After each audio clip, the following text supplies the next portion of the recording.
Okay guys, let's take a look at the lesson for today. This is day 2 on error, and really it's kind of a review. So the first question that we're going to be working with is on the alternating series error, which we did in the last unit, so just kind of bring it back to the front of your memory. And the second question is an extension of what we did yesterday on Lagrange remainder, so remainder error bound. So let's start. The alternating series remainder, just a reminder, we have to have, first of all, it has to be an alternating series, has to be decreasing in magnitude, and it has to have a limit of 0 for this to apply.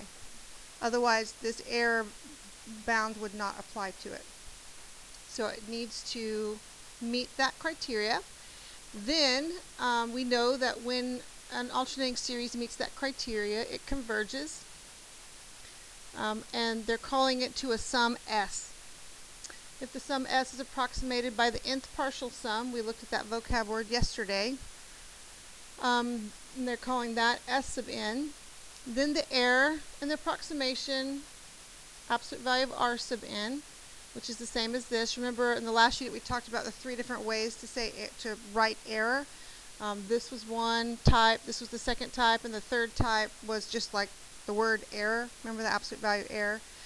And this theorem says that the error will be less than the absolute value of the first omitted or truncated term, the n sub 1, or the n plus 1, which, using yesterday's terminology, would be the first term of the tail.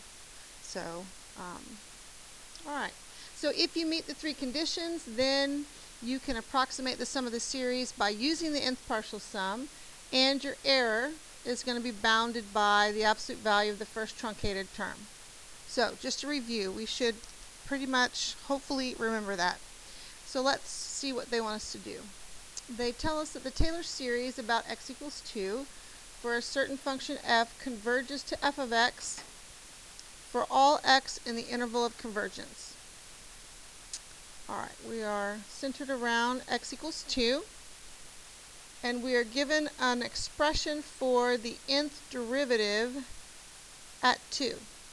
Okay, the significance, of course, of that it's at 2 is we're centered at 2, and they want us to write a Taylor polynomial at 2.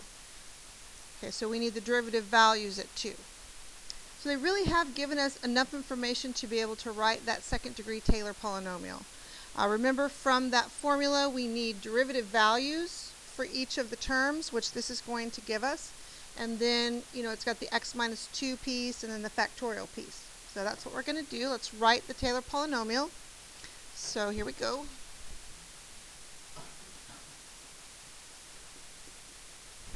Remember, the first term is just the value of the function at 2, which is this piece right here, so 1/3. The second term, to get that, we need the first derivative. So we go to this expression and we would put a 1 everywhere there's an n to get the value of the first derivative. So let's see, that would give us a -1/3, and then times our x minus 2 to the first. Alright, let's see, we need one more term. So now let's look at the second derivative. So we would put a 2 here and a 2 there. So that would be positive 1/3 squared times x minus 2 squared over 2 factorial. Now you don't have to simplify that. You can just leave it like that, and that will be fine. So that is our second-degree Taylor polynomial. Is that good? The next part asks us to show that the second-degree Taylor polynomial for f about x equals 2 approximates f of 3 with an error less than 0.01. Okay, so they're telling us they want us to approximate f of 3 with our Taylor polynomial and show that the error would be less than 0.01. Alright, let's look at the series. So we actually are alternating.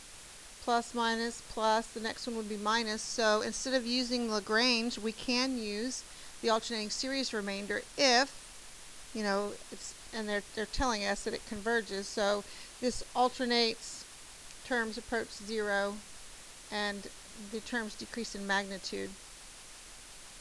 Okay, so what do we need? We need to, well, a few things. In order to use this theorem right here, we need the next term, right? We need the next term because that's what binds it. So let's write out our polynomial. We know it's 1/3 minus, we want the approximation at 3, so I'm going to be substituting a 3 in here.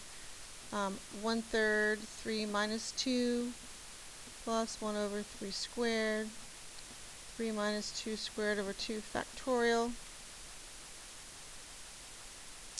And then the next term, that's our answer for the first part. But we need to generate the next term, so let's do that. The next term, we would put 3's everywhere, so that would be a negative 1/3 cubed, x minus 2 cubed over 3 factorial. That would be our next term. And so with the format that we used previously, you know, we would stop it there because that's, you know, our stop and chop place. And we would use this with the 3 in it because that's going to bind our error.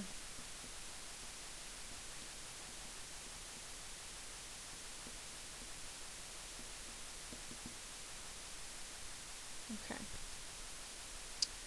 So now that we have it set up, we see the this numerical value right here is going to give us our error bound, and we want to make sure that that value is less than 0.01.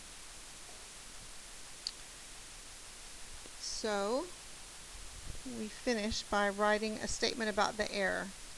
So you can write any of the 3 ways, absolute value error, or, you know, use this or this, whichever way you want to write it. So the absolute value of the error is going to be less than, according to this theorem, less than this value right here. So I could, actually this one was done by hand, so 27 times 6 in the denominator. And that number, and you could put it in, you know, you would have a calculator perhaps, and you would be able to multiply that out. But that's certainly, we know 27 times 6 is certainly a larger number than 100. So we can show that this is, our error bound is smaller than 0.01. And that's our verification. Okay?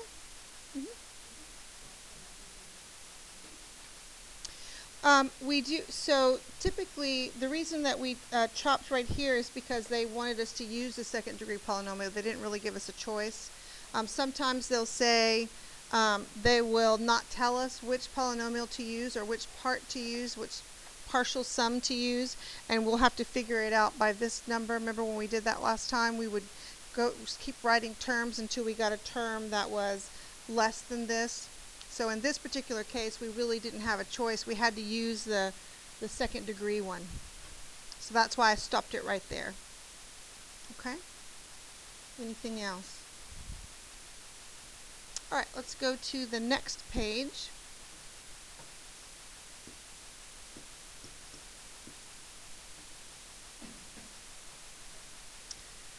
So on this example, they tell us that f is a function that has derivatives of all orders, and they give us several derivative values. And they tell us that they have a graph of f of 4, so basically the fourth derivative of x is graphed over there on the right. And it's graphed on the interval 2 to 3. It also tells us it's increasing, which you could kind of see that, but it just tells us it's increasing. So they want us to find the third degree Taylor polynomial p of x about x equals 2 for the function f. So again, pretty straightforward. This was a AP Calculus question, or this is made off of an AP Calculus question, so you could expect something to look like this. And we start off by writing the Taylor polynomial. So we Usually students don't have any trouble with that at all. So just like we did on the other problem, we know that the first term is the function value where we're centered. And where we're centered at 2, aren't we? Yeah. So we're going to be centered at 2. So our first value is 4.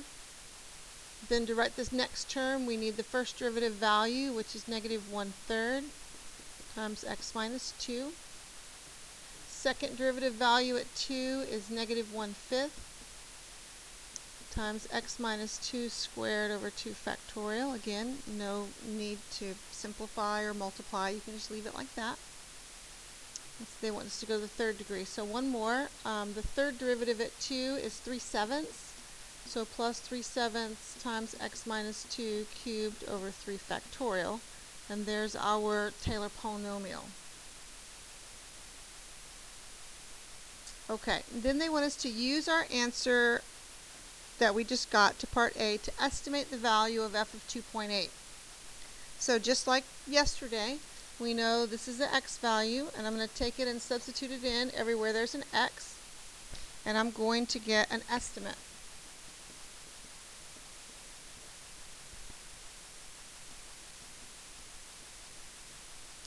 Now, it's always a good idea, it's wise to use the notation that they used in their writing. They're using f of 2.8, so you probably should too. One thing that wouldn't be okay is to put an equal sign here, right? Because what does this stand for the approximate value? Does f of 2.8 stand for the approximate value? No, that stands for the real value. This would stand for the approximate, like P3 of 2.8, right? Our Taylor series or our polynomial would stand for the approximate. So we need to be sure to not to put equal signs here, to be approximate. All right, see, we're okay, right? Not too bad. Now they want us to use the information from the graph to show that, you know, when they say show that, they're talking about like proving stuff. Show that this. Hopefully that format's pretty familiar. What does this stand for? It stands for error. We only have a couple of options for error. If it's an alternating series, we can use alternating series error. Is it? Nope. Nope. So that means Lagrange error bound. That's what that means. Okay. So let's tackle that. Let's write down the formula for Lagrange. Or I'm going to go ahead and write it down with information I know. We know that similar to the alternating series, the Lagrange uses the next term, the next things. And so if we're using the next from this, then we need to use like this to the 4th over 4 factorial. We know that part. We should know that part. We could just write that part. So let's do that.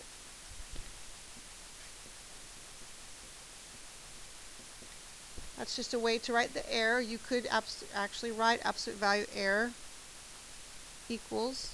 So the Lagrange tells us that, remember f4 of z, our strange and wondrous z, times x minus 2, and let's see, we're going to the 4th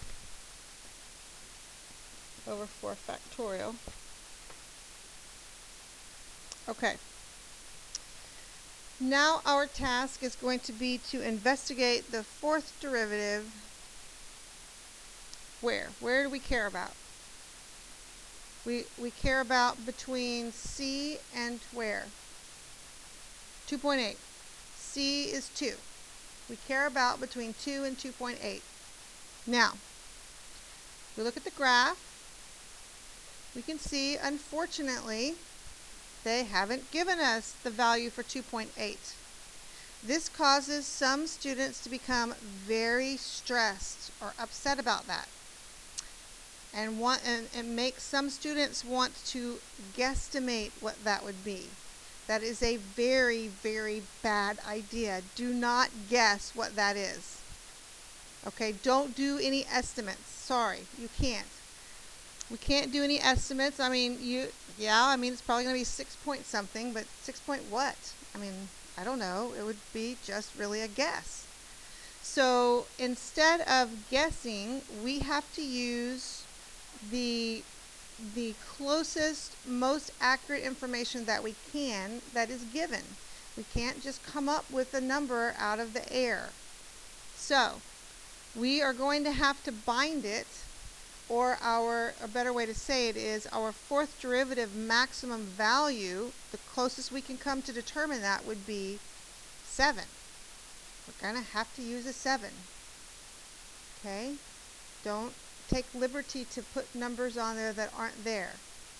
Now, we do know, and you might pick up on this, if you remember from yesterday, remember they did this, they decided whether there was an equal to or a not equal to under there, remember that?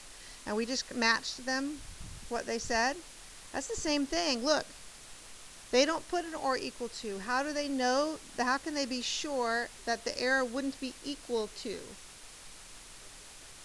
Exactly, you're not giving the exact number, you're giving a number larger than the exact number, so we know that it's not going to be able to be equal to. We okay with that logic? That makes sense? So we're going to use 7 as our maximum fourth derivative value. And what we have to do is we have to write a statement why. Why are we going to use 7? So we would write something like this.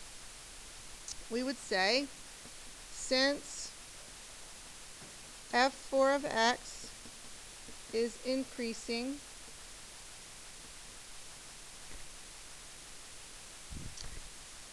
on 2 to 3, f4 of x is less than 7. That's the logic that allows you, or the mathematical logic that allows you to use 7 as your value. Okay? So, let's do that. Let's put another piece here. So this is going to be less than, and remember I don't have the equal to because they don't have the equal to, and plus we can see that it's not going to be equal to 7. So I replace that with a 7, and then x minus 2 to the 4th over 4 factorial. That's going to be my error bound. Okay, so let's do the error for 2.8 exactly. So the error for 2.8 is going to be equal to, and they like it when you rewrite what they have given you, this thing right here. So we know this is just another way of writing error, but that's the way that they wrote it, so it'd probably be a pretty good idea for us to write it too. So f of 2.8 minus p of 2.8, and that's going to be less than 7 times 2.8 minus 2 to the 4th over 4 factorial. So putting that in numbers, this is going to be less than 0.119. That's what, when you put this in your calculators, what you get, which is less than 1/8. And there we go. So that's a Lagrange that wasn't too bad, right? It's not too bad. All right. And one thing, now that I'm looking back, I'm just making sure that I've covered everything. One thing that I don't think that I put on the last problem, which I need to, let me go back to the last problem. Is everybody good here? Can I erase? I don't remember. It shows you I'm getting old. I don't remember where I put this or not. On that last one, what allowed us to use that error that's alternating? So, and I don't think I specifically wrote it up here, but you will need to. So I'm going to add it. Okay, I know the other notes are gone, but that's okay. What you would have to say, the reason that you can use this, you'd have to put your justification. Since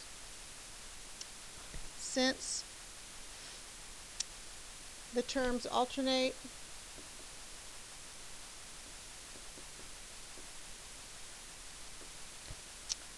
are decreasing in magnitude. I think we talked about it and I said it, but I didn't write it down. Decreasing in magnitude and have a limit of 0, comma, then we're able to write that error statement.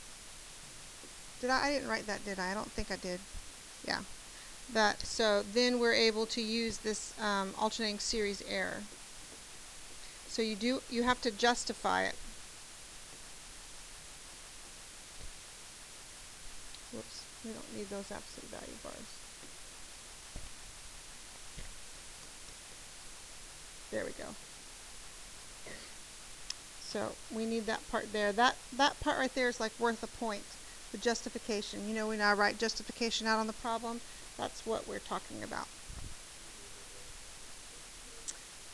You do. Yes. Justify, justify, justify. You've got to.